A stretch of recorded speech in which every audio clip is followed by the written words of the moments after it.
National government signs MOU with ABG for drawdown of more powers. Parents and students opting for overseas tertiary education. And Cocoa Board says industry struggling.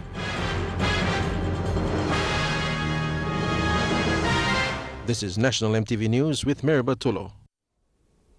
Good evening. Thank you for joining us for Monday's news. The national government and the autonomous Bougainville government today signed a memorandum of understanding that will provide greater control over coordination and prioritization of the drawdown of powers and functions from Waigani. This commitment will enable smooth transfer in the transitional period linked to capacity development. The autonomous Bougainville government's Public Utilities Minister, Robert Hamal Sawa, thanked the national government for realizing the need and preparing Bougainville for the referendum date come 2019. Fabian Hakalitz brings us this story from Buka. Another historical milestone for the autonomous Bougainville government today was the signing of the Memorandum of Understanding for the drawdown of powers and functions from the national government to the autonomous Bougainville government. Now, most of these powers were financial and administrative powers. In 2014, most of the human resource powers, including the public service, was transferred. Now, since 2014, it has led to the enactment of the Bougainville Public Service and Administrative Act, implemented by the autonomous Bougainville government, also with some policies. The Memorandum of Understanding is the overarching framework for the transfer of powers and functions pursuant to the Bougainville Peace Agreement. The autonomous Bougainville government's Public Utilities Minister, Robert Hamal Sawa, says this arrangement speeds up further developments, especially in the public service. The target date for the conduct of Bougainville's referendum has been set for 15 June 2019. So let us work together to make the environment conducive, that when the time comes, people make a free and informed choice.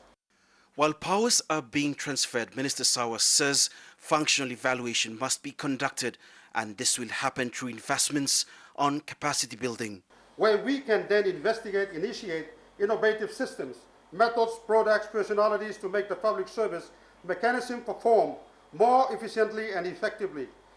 The national government's Public Service Minister, Sir Puka Temu, in response, said the government of Papua New Guinea was committed to support its autonomous government with the strengthening of capacity development. Very committed and passionate about ensuring that this institution called public service in the autonomous region is seen to be working.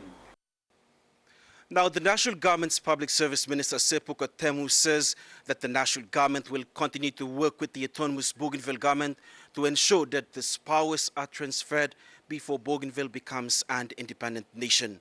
In Buka, Fabian Hakalitz, National EMTV News.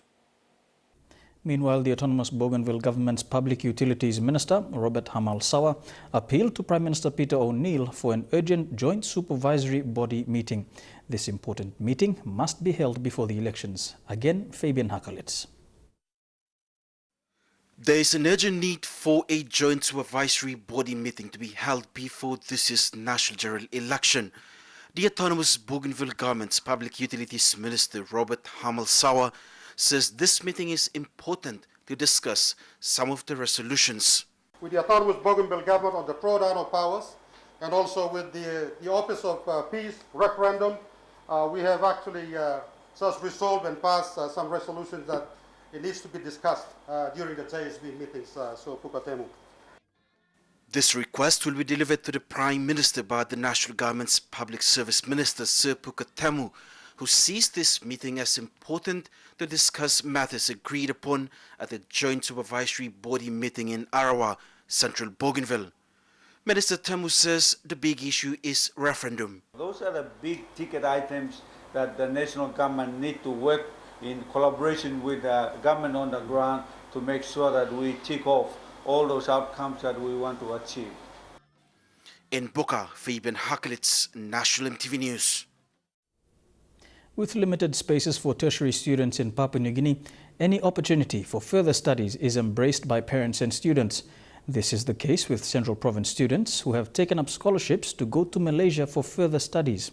While it is an exciting time for many of them who left today, it was their first time leaving home.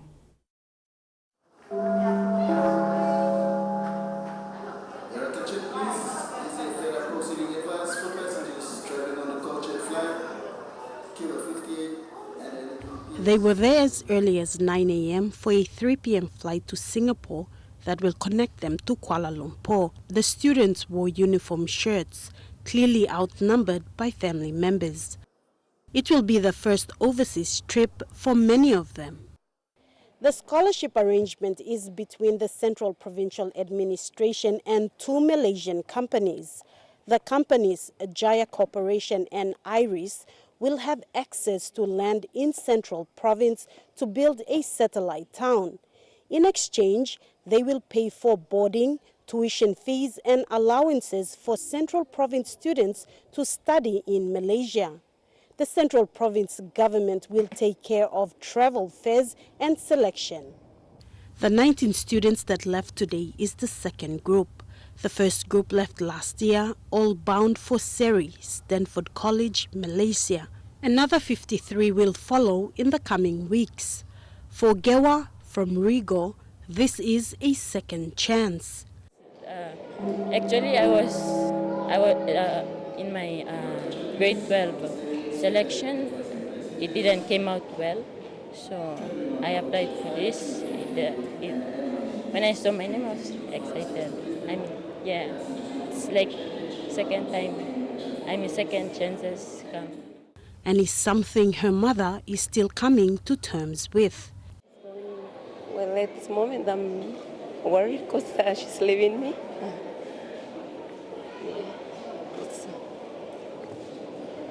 But you're proud at the same time? Yes, same time, I'm very proud. Sarah Aupong, National EMTV News. A school in Wau in Morobe Province has not received its full component of subsidies for Term 1.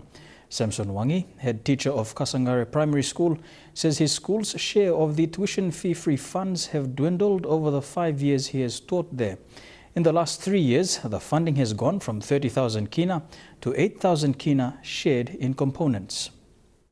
Clear? Okay, very good. Fortress once again. It's a normal schoolyard scene. A teacher and the students going through outlines of the week's achievements at Kasangare Primary School. Head teacher Samson Wangi says every year since his posting 5 years ago, TFF funding has been reduced by 27%. But from 2014, 15 and 16, the first quarter they pay up in components again. I used to receive 30,000 in first quarter. But somehow 2014, 15 and 16, I got first 8,000. And I was wondering, what's that? And then I referred this query to the inspector, and he told me that it's the component of the first quarter. It's not a whole first quarter, but it's a component payment. A return trip to Kasangare by land cruiser to Leh would cost 3,000 kina. This high cost of transport, a road usually in disrepair, and an unsteady budget has seen the school cut back on other vital areas. TFF is given certain areas that we will use that TFF.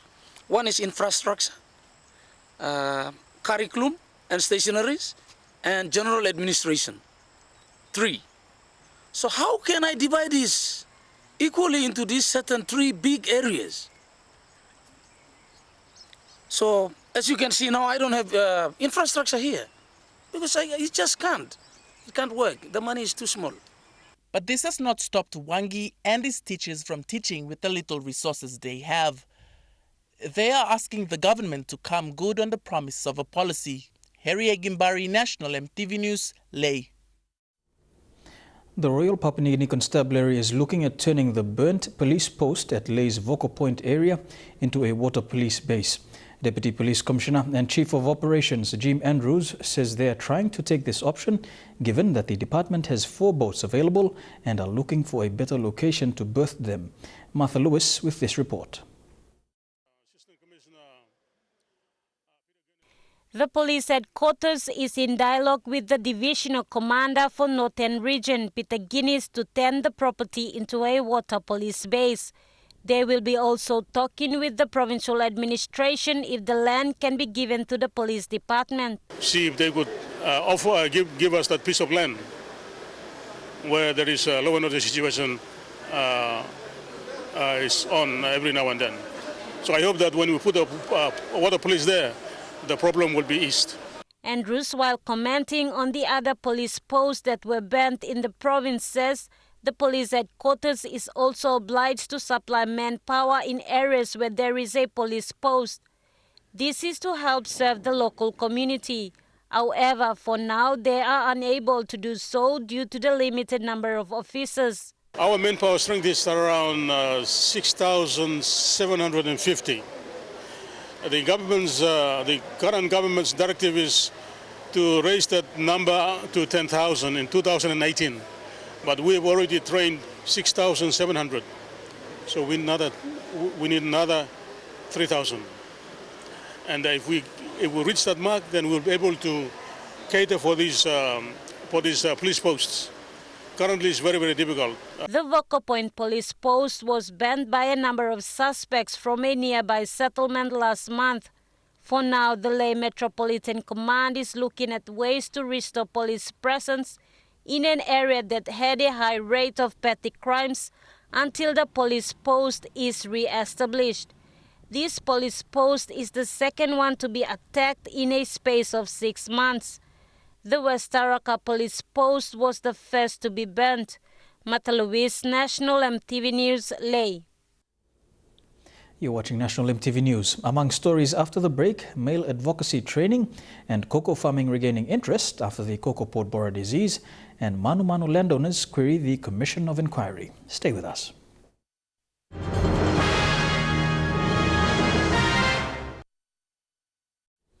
Welcome back to the news.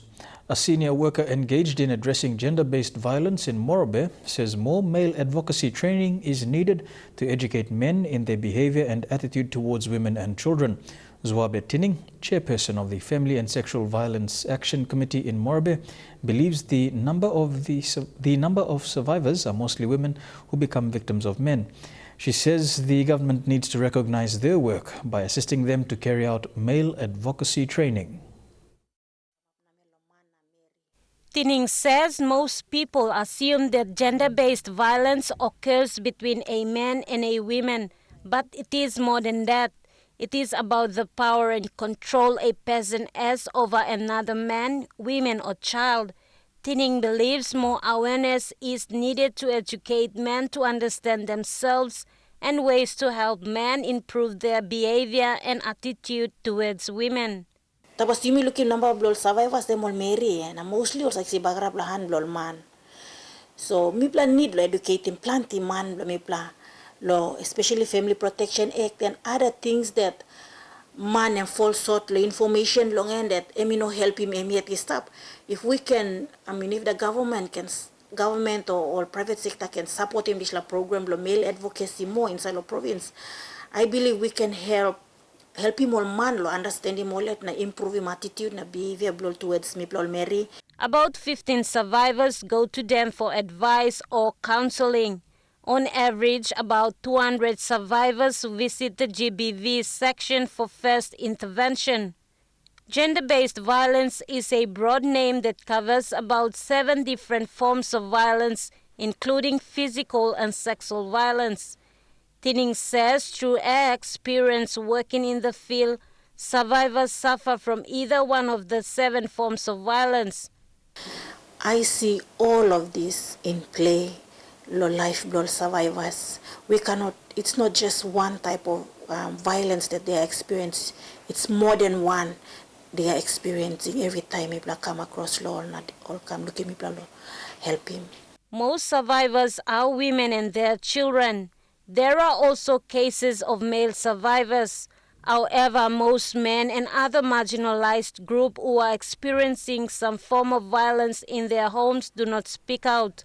Mata Luis, National EMTV News, Leh. The Cocoa Board of Papua New Guinea says the PNG cocoa industry is struggling to remain on its feet. Farmers' confidence in cocoa farming has dipped in recent years due to the onslaught of the cocoa pod borer and unstable cocoa prices. The PNG Cocoa Board says providing farmers incentives may be the only means to regain lost confidence in this once thriving industry. Edwin Fidelis reports from Kokopo. There are thousands of cocoa farms like these in Papua New Guinea. Most of the farmers who own it may not be able to see the chocolate they contribute to make, but while they struggle to produce more to meet the demand, they don't have the power to control the price of the cocoa they produce. They are competing against other cocoa producing giants like Ivory Coast, Ghana and the neighboring Indonesia.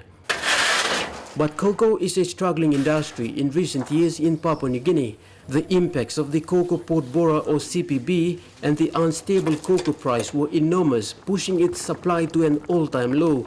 It's an industry that hinges on scientific researches and technology. The Cocoa Board of Papua New Guinea, the cocoa regulatory body in the country, says they need to boost the farmers by providing incentives to make them hold on to the industry. Our job is to motivate and incentivize the farmers to produce.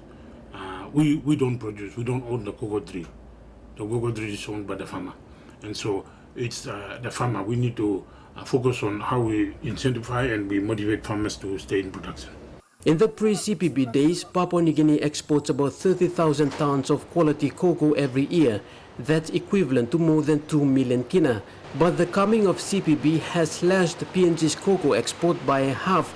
That further adds to its price instability. There will come a time when the price reaches a threshold level where farm inputs will equal the farm income.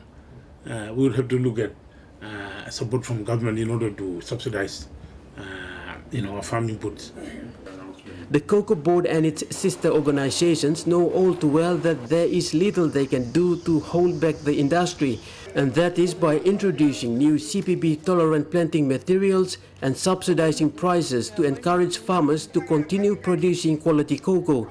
It's an industry that they say it's getting back to its feet, slowly but surely. Edwin Fidelis, National EMTV News, Kokopo. And now a look at the finance news. The kina opened unchanged at $0.3150 in the interbank market.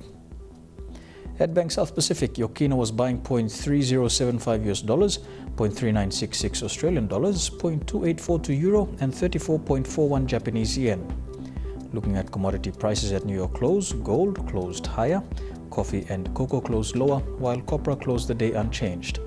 Palm oil closed unchanged, crude oil closed lower, while copper closed the day higher. And on the stock markets, the Dow Jones closed at 19 points lower, the ASX closed 20.69 points lower, and the All Ordinaries closed 19 points lower. You're with National EMTV News, stories making headlines overseas when we return, including the US intelligence hearing into Russia's involvement in the US elections.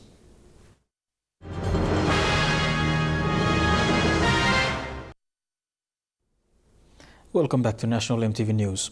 Manu Manu landowners are questioning why Prime Minister Peter O'Neill has launched an administrative inquiry instead of continuing the Commission of Inquiry.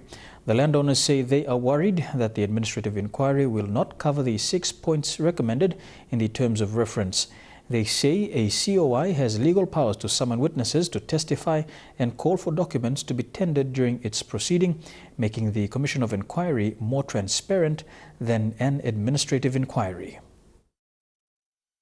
Manu Manu and Gabadi landowner representative Reverend John Ovia has asked the Prime Minister Peter O'Neill to honor his promise for a Commission of Inquiry instead of an administrative inquiry.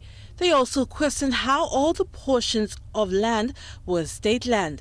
The nation to know that what the government is doing is pulling that stress, that small stress, out like an elastic rubber, all the way to Manu Manu, which is not true. That land is not a state land.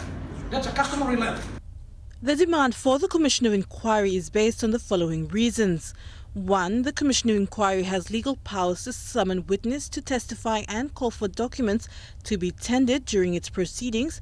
2. The Commission of Inquiry is a public inquiry with a much wider scope, hence its proceedings will not be conducted in private, and its final report will go to the Parliament for debating and scrutiny based on its findings and recommendations.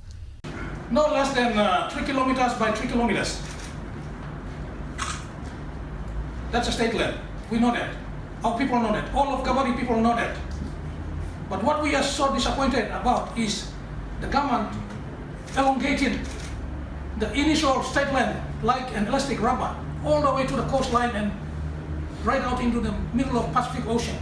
The leaders say they are worried that the administrative inquiry will not cover the 6 points recommended in their term of reference to be developed for the Commission of Inquiry that the PM promised to set up. Adelaide Sirox Kari, National, EMTV News. Turning overseas now, just 3 months into office, it's critical times for US President Donald Trump. And it all comes down to those questions that won't go away about possible ties to Russia. The United States Public Hearing Committee is underway, starting with FBI Director, set to testify about Russia's alleged involvement in the US election. The initial hack was soon connected to the Russian government. And wasting little time, Hillary Clinton's campaign manager linked the hack to then-candidate Donald Trump. They possessed those emails that Russian state actors were feeding the emails to hackers for the purpose of helping Donald Trump. Then, just as the Democratic National Convention was about to start, WikiLeaks unloaded a trove of DNC emails, among them damaging private conversations.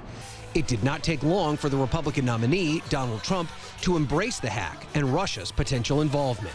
Russia, if you're listening, I hope you're able to find the 30,000 emails that are missing. As the Clinton campaign worked to contain the political damage, Trump refused to back down from his kind words about Russia and its controversial leader, Vladimir Putin. I've already said he is really very much of a leader, far more than our president has been a leader.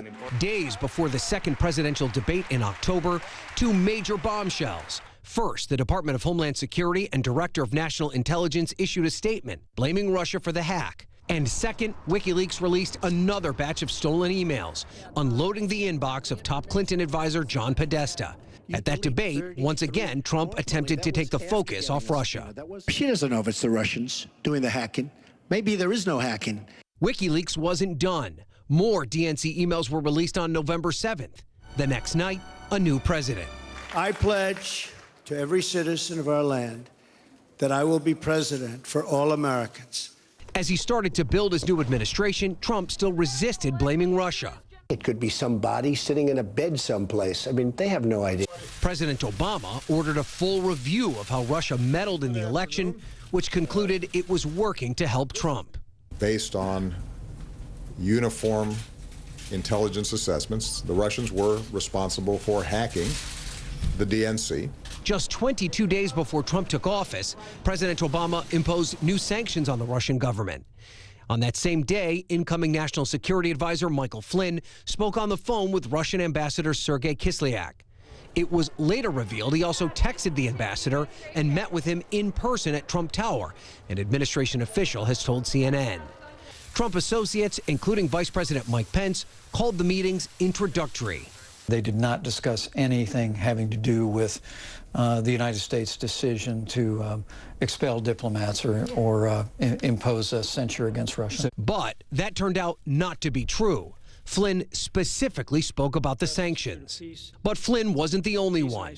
Some Trump associates also held meetings with the ambassador at the Republican National Convention, but insist they were only introductory gatherings, attendee J.D. Gordon told CNN. Then Senator Jeff Sessions was one of them. But appearing before a Senate hearing on his confirmation, he said this when asked about possible contacts between the Trump campaign and Russian officials. I did not have communications with the Russians, and I'm unable to comment on it. But after taking office, Sessions, now Attorney General, admitted that he too, as a senator, met with Kislyak twice during the campaign. But he said it was in his capacity as a senator, not a member of the Trump campaign. Sessions decided to recuse himself from any investigation related to the campaign. Amidst all of this, the president himself took to Twitter, making this shocking claim. Quote, "How low has President Obama gone to tap my phones during this very sacred election process? This is Nixon/Watergate. Bad or sick guy." The accusation was made without any evidence to back it up, but led the White House to ask Congress to add this wrinkle to their broad investigation into Russia's role in the election. But at this point, even Republicans contend the evidence just isn't there. I don't think there was an actual tap of Trump Tower. Monday, congressional leaders will attempt to unpack the many layers of this controversy. with the goal of making the situation clear for the American people. The White House continues to insist there was no collusion between the Trump campaign and the Russian government, setting the stage for Monday's hearing, where high-ranking officials such as FBI Director James Comey and National Security Agency Director Mike Rogers will testify. Meanwhile, Russia says it's not paying attention to the U.S. House Intelligence Committee hearing, but top Kremlin officials will likely be keeping an eye out for new allegations. And on the streets of Moscow, the people want the discussion to go away. Does President Trump really have any ties to the Russian government? Did Russia really meddle in the U.S. election? Questions that persist in the U.S., but that many Russians wish would just go away. We got unnerved reactions on the streets of Moscow. No, of course we're not interfering in any elections, this woman says.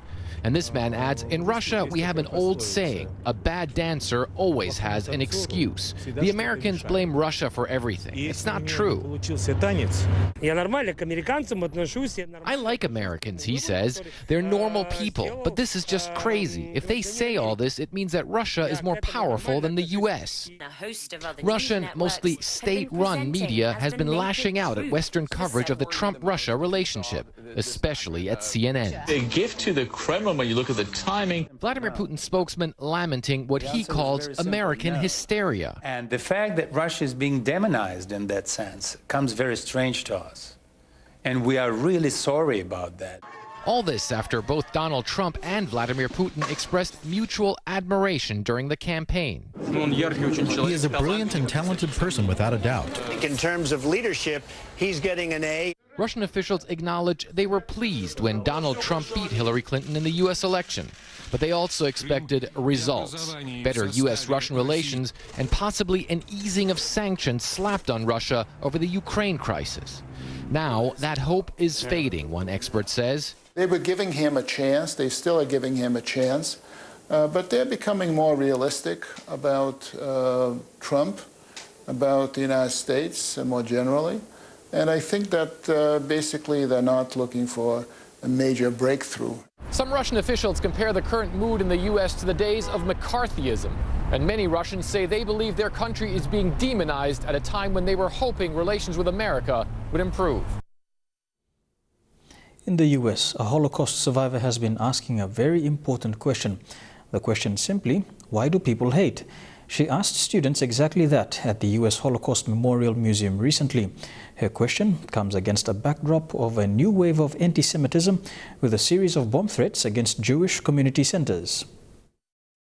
We're scared to death. An auditorium of teenagers listening to 100-year-old Fanny Eisenberg, a survivor of the Nazi Holocaust, tell of unimaginable fear more than 70 years ago. 9 minutes on the clock, 100 people were dead. The students crowd around, wanting to say hello at Washington's Holocaust Memorial Museum. But now, at 100, anti-Semitism is back in Fanny's life. You know that happened. And now today, you see things like the JCC. Yeah. What do you think about that? It kills me. More than 80 Jewish community centers and schools across the country have received bomb threats in a wave of anti-Semitism. Next door is the JCC. They got already 2 warnings about a bomb. That's next door to where I live.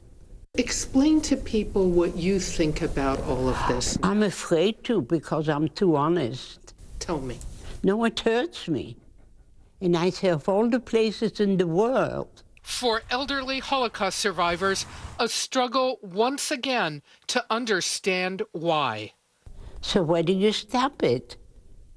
If you don't have the authority today, and America is still the biggest power in the world, so why don't we do anything about it? Diane Saltzman works with survivors at the museum. So the reaction you're seeing is refusing to give up. There's determination and even some defiance that they're not going to stop. Their message is really important. And Fanny Eisenberg's life is testimony to that.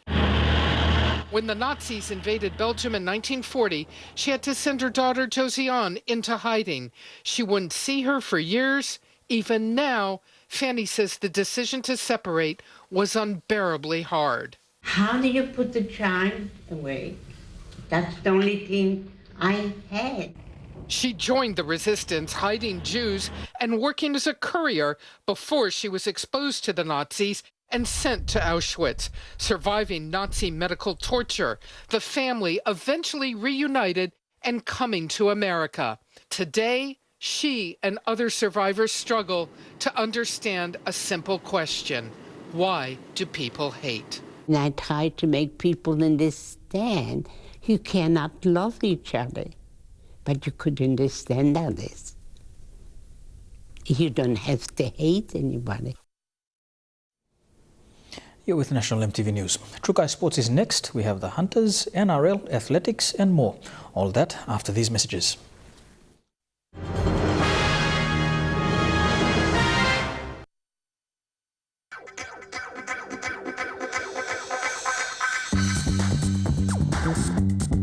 Trukai Sports.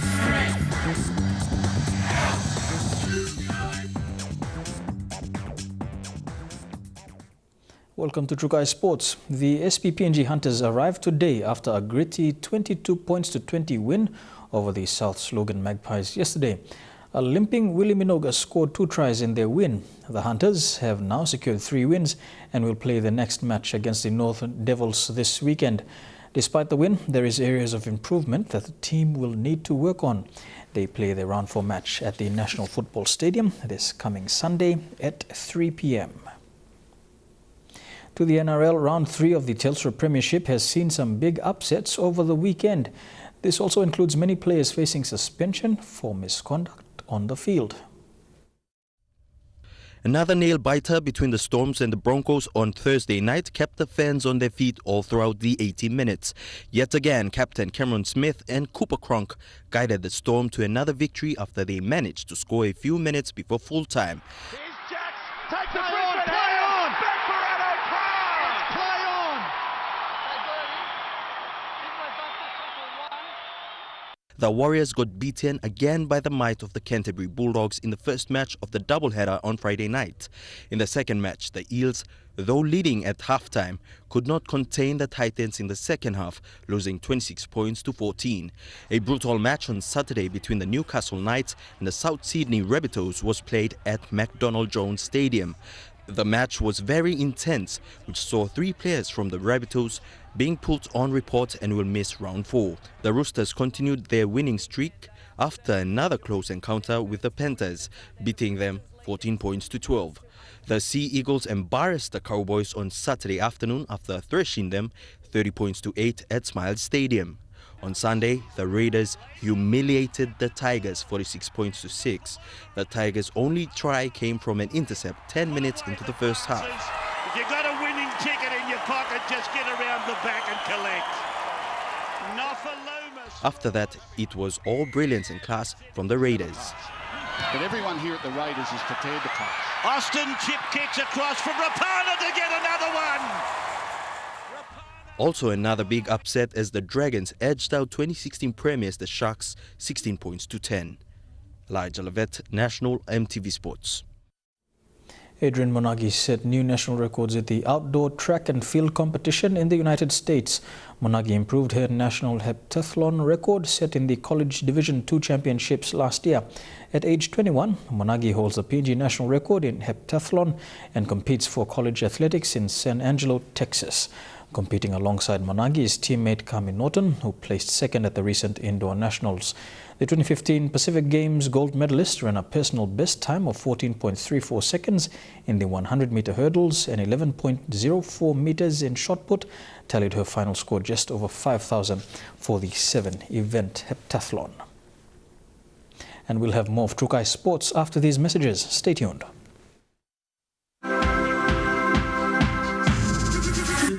Trukai Sports. Welcome back to Trukai Sports. Papua New Guinea won 10 gold medals at the recent Masters Swimming Championship on the Gold Coast, Australia.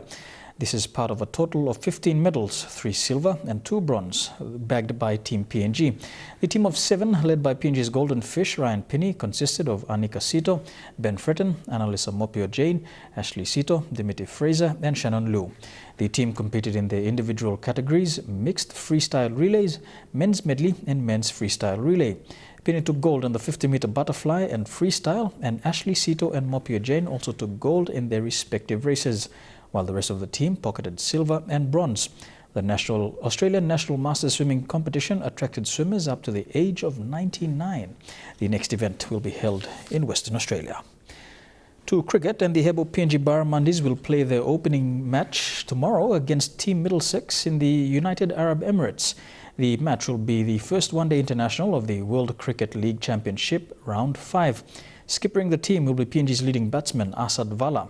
The team will be touring the UAE for 2 weeks. And that brings us to the end of Trukai Sports. Up next, your weather details for the next 24 hours. Trukai Sports.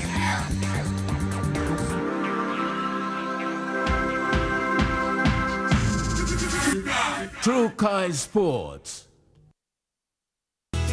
The weather details are proudly brought to you by Dulux Weather Shield. Worth doing with Dulux.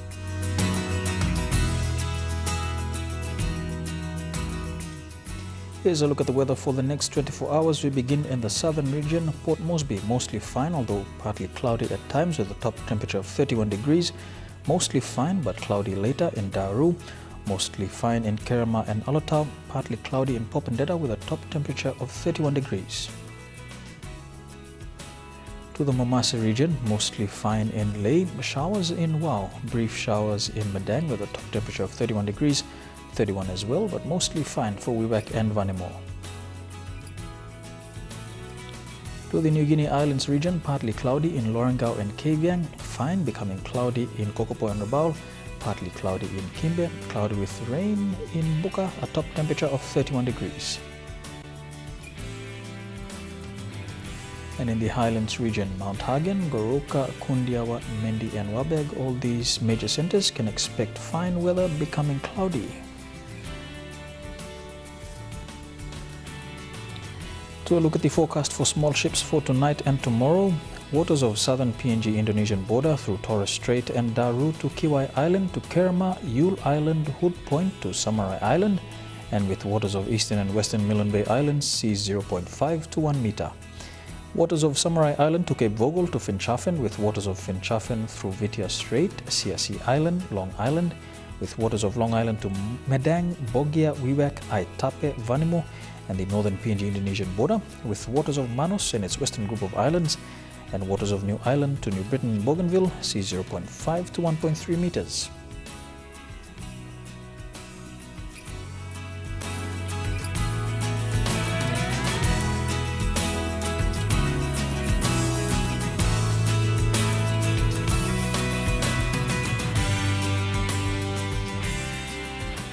And a look at the ocean forecast for PNG areas. Coral seas is smooth to slight with southeasterlies to southwesterly winds at 5 to 10 knots.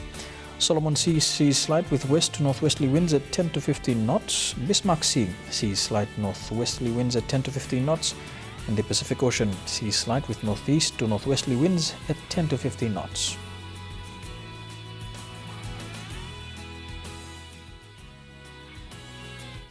The weather details are proudly brought to you by Dulux Weather Shield. Worth doing with Dulux. Before we go, a quick recap of our main stories tonight. National government signs MOU with ABG for the drawdown of more powers. Parents and students opting for overseas tertiary education. And Cocoa Board says industry struggling. And that has been the news, sports and weather for tonight, Monday the 20th of March 2017. On behalf of the EMTV News team, I'm Mary Batulo. Pleasant viewing. Good night.